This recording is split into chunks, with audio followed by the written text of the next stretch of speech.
देवानांच ऋषीणांच गुरु कांचन सन्निभम बुद्धिभूतम त्रिलोकेशम तम नमामि बृहस्पति। दोस्तों, वैदिक काल से ही देवगुरु बृहस्पति की आराधना की जाती है।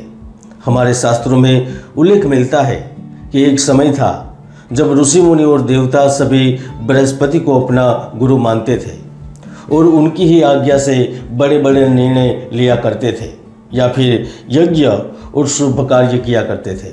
आप पिछले वीडियो को देखेंगे ना तो आपको पता होगा, मैंने एक श्लोक में समझाया है कि गुरु किस भाव में होने से किन किन लोगों को अशुभ फल देता है। यहाँ और आगे बात करते हुए मैं एक और भी जानकारी देता हूँ। अजय राजा के सप्तम भाव में गुरु से पत्नी का वियोग हुआ और लाभ भाव में गुरु से नल राजा का राज्य नष्ट हुआ। यानी आदि अनादि काल से ही गुरु का प्रभाव मनुष्य के जीवन पर रहा है। वही देव गुरु बृहस्पति मेष राशि को छोड़कर वृष राशि में परिवर्तन करेंगे ना तो देश दुनिया में बड़ा चेंज होगा। इस बीच टेक्नोलॉजी के क्षेत्र में उन्नत अग्रिम देश जिसकी दुनिया में तू में बोल रही है, वह भी प्रकृति के प्रकोप के आगे असहाय और असमर्थ नजर आएंगे।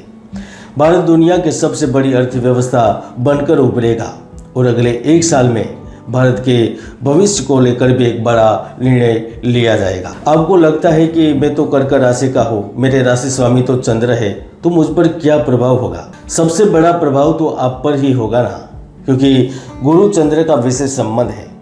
उनकी जानकारी मैं वीडियो के मध्य में दूंगा, लेकिन वह आपके करियर को, आपके प्रेम जीवन को, आपके आर्थिक स्थिति को, आपकी सामाजिक स्थिति को, आपकी धन की स्थिति को पूर्ण रूप से बदल सकते हैं। तो आइए जानते हैं 1 मई 2024 से गुरु का राशि परिवर्तन का प्रभाव कर्क राशि पर कैसा रहने वाला है। दोस्तों, जब हम गुरु के विषय में बात करते हैं ना तो उनको आपको सीमित सोच के साथ नहीं देखना चाहिए, क्योंकि वह विस्तार का देव है। ज्योतिष शास्त्र में तो स्पष्ट कहा गया है कि बृहस्पति यदि कुंडली में अच्छा होगा तो मनुष्य धनी एवं गोचर में अनुकूल होगा तो बहुत धन लाभ दिलवाता है। जब 1 मई 2024 से गुरु ग्रह आपके कर्म के भाव को छोड़ेंगे तो कई तरह के लाभ देंगे। धन प्राप्ति के अवसर एवं प्रेम और पारिवारिक जीवन को फिर से ऊंचाई पर पहुंचाने में समर्थ बनेंगे। उनके ही राशि परिवर्तन के परिणाम स्वरूप आपकी महत्वाकांक्षाओं में आ रही बाधाएं दूर होती है। आपकी व्यवसायिक योजनाएं सफल होने लगती है। यदि आप उच्च शिक्षा ग्रहण करने की इच्छा रखते हैं ना तो आप सफल होते हैं। आपको धन की स्थिति को बढ़ाने के अवसर मिल जाते हैं।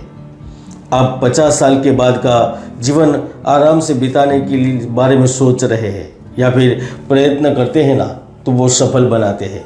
विदेश जाना चाहते हैं तो गुरु यह अवसर पैदा करते हैं, क्योंकि जब भी गुरु ने कर्म भाव को छोड़ा है तो उस भाव को प्रभावित किया है। व्यवसाय में वृद्धि के योग निर्मित किए हैं। संतान के जन्म की खुशखबरी दिलवाई है। जिनके पास फटी कोड़ी भी नहीं होती है ना उनको करोड़ों में खिलने का अवसर दिया है, लाभ प्राप्त करवाया है। गुरु आपके लाभ भाव में बैठकर पंचम दृष्टि से तृतीय भाव को देख रहे हैं। ऐसे में आप अपना स्वतंत्र बिजनेस शुरू करते हैं।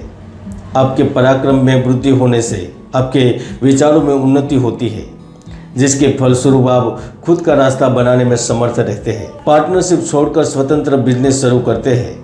नौकरी में अधिक दबाव झेल नहीं पाने के कारण अब खुद का कार्य प्रारंभ करते हैं। इसमें भी जो सोना, पीतल, कांस्य से संबंध रखते हैं ना, इलेक्ट्रॉनिक उपकरणों के साथ जिनका सीधा संबंध है, जो शिक्षा, टेक्नोलॉजी, ज्ञान क्षेत्र से संबंध रखते हैं, जिनका सीधा संबंध कृषि क्षेत्र से है, वो कुछ नया और अलग करने की कोशिश करते हैं। क्योंकि गुरु जब भी कन्या के घर पर दृष्टि करता है ना तो वह लोगों की किस्मत बदल देता है।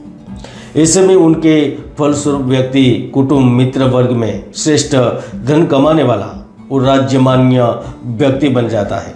व्यक्ति धन से सुख पाने वाला, देश विदेश में निवेश करने वाला, घूमने वाला और शुभ आचरण करने वाला व्यक्ति बन जाता है। इनका देश में भाग्योदय होता है। हमारी पौराणिक मान्यता के अनुसार बृहस्पति से शिक्षा प्राप्त करने के बाद चंद्रमा ने अपराध किया था। फिर गुरु और चंद्र का विवाद हो गया, भयंकर युद्ध हुआ। फिर अंत में चंद्र ने देवगुरु बृहस्पति से माफ़ी भी मांगी। ये कहानी तो बहुत बड़ी लंबी है, लेकिन मैं आपको चंद्र और गुरु से सीधे संबंध के बारे में बताता हूँ। जब वह किसी की भी कुंडली में एक साथ आ जाते हैं ना, तो यह गज केसरी योग बना देते हैं, बसत्ता देते हैं, शासन चलाने का अधिकार देते हैं, राजनीति में पद देते हैं, नौकरी में वह पदोन्नति देते हैं, स्थान दे देते हैं। जो कई सालों से भटक रहे होते हैं ना, उन्हें भी अपने दम पर रोजी रोटी कमाने का अवसर देते हैं। वह पत्थर को भी सोना बना देते हैं और ऐसा गुरु ग्रह की वजह से ही संभव होता है। गुरु की सप्तम दृष्टि आपके पंचम भाव पर होगी, तो ऐसे में आपका बैंक बैलेंस बढ़ने लगेगा, धन संचित करने में अब आप सफल होने लगेंगे। अचानक से जीवन में रोमांस की बहार खिलेगी। आपको कोई ऐसे ही अच्छा लगने लगेगा। आपकी प्रियतम की तलाश अब खत्म होगी। इसका मतलब आप प्यार में पड़ सकते हैं, क्योंकि पंचम भाव प्रेम का है, तो वह प्रेमी से मिलान भी करवाता है, वह प्रेमी से शादी भी करवाता है, वह प्रेम भी दिलाता है। और अगर आप 7 समुद्र पार भी होते हैं ना, तो वह साथी से मिलन जरूर करवाता है। दोस्तों, यदि जीवन की कल्पना की जाए तो जीवन बस 60, 17 या कोई 100 साल तक ही जीवित रहता है, और यदि कोई धर्मात्मा है तो वह 150 साल तक जीवित रह सकता है। लेकिन गुरु ने जो ये अवसर दिए हैं, उन्हें आप स्वीकार करोगे नहीं तो आप मालामाल होंगे। गुरु आपकी कुंडली में छठे और भाग्य के लॉर्ड होकर विराजमान होंगे और उनकी पूर्ण दृष्टि सप्तम भाव पर होगी। ऐसे में वह आपकी भागीदारी में चल रहे व्यवसाय को आगे बढ़ा देंगे। अगर आप पार्टनरशिप से कोई कार्य प्रारंभ करना चाहते हैं ना, तो कर पाते हैं। आपको अचानक से गुप्तचर सेवा में कार्य करने का मौका मिल जाता है। यदि आपका संबंध मीडिया से है, आप पर्यटन से संबंध रखते हैं, आप धान्य दाल का व्यवसाय करते हैं, आपकी आम की बाग है या आम बेचते हैं, आपकी संतरा केले की बाग है या इन सब से जुड़े हुए हैं ना, तो अगले 1 साल में आप कहां से कहां तक पहुंच जाएंगे, इनके बारे में आप सोच भी नहीं सकते। बस गुरु की वजह से आपको सेहत को लेकर सावधान रहना होगा। पेट, हृदय, हाथ या फिर रक्त संबंधित कुछ चिंताएं हो सकती है। और जो 60 साल पार कर चुके हैं ना, उन्हें अगले 1 साल तक विशेष रूप से गुरु की आराधना करनी चाहिए। और जिनके विवाहित और पारिवारिक रिश्ते नाजुक दौर पर चल रहे हैं ना, उन्हें अगले 1 साल तक संभल कर रहना होगा। आज के लिए इतना ही, फिर मिलते हैं नए वीडियो में। जय गुरुदत्त, जय गिरनारी।